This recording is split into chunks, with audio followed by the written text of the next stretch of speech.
again. Okay. So you just take a loop, you make a loop, okay? Take that, pull it through the loop. That's a slip knot. And it's called a slip knot because it slips, sizes. So you put that slip knot on your hook, on your needle. Okay. Now, this is the tricky part.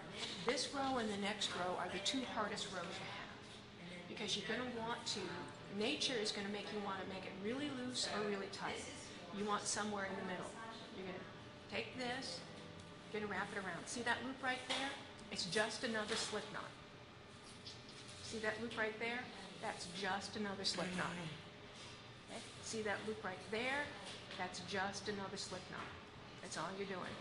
You don't want this tight, tight. You don't want it loose, loose. You want it somewhere in the middle. You will do this at least a dozen times before you get it right. This is going to be the frustrating part. This is going to be the frustrating part. Okay, so I'm going to do a couple more here, and then I'm going to go back.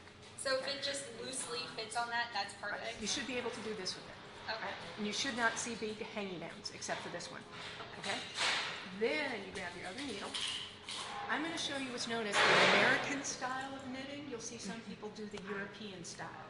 It looks the same, it's just what you do with your yarn. You throw it instead of pull it. Okay. So, two basic stitches in knitting. This one's called a knit stitch. Okay. You take your needle, you put it from front to back right in the middle of that loop, and you make a cross like that. Then you take your free yarn, make sure you take the yarn that's connected to the rest of the skein, not this little piece that's basically nothing now. You wrap it around, and you're pulling through. Okay? You've just started your next row. These two rows are the hardest thing you're going to do.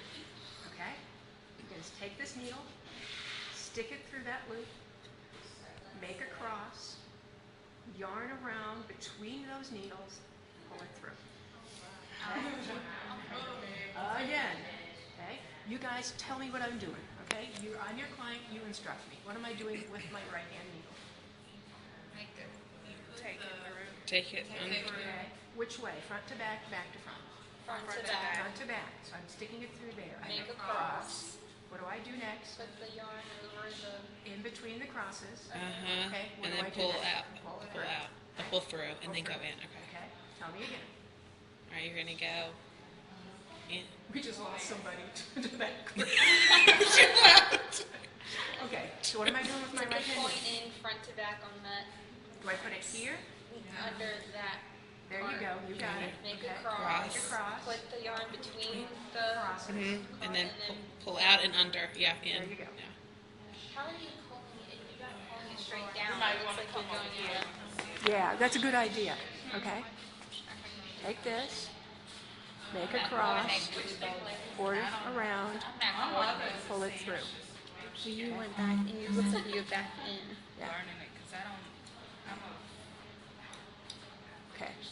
Now what you haven't been seeing is this hand is, as I'm working along, feeding what's left forward. So all this hand does, your left hand, all it does is hold this in place so it's not slipping up and down.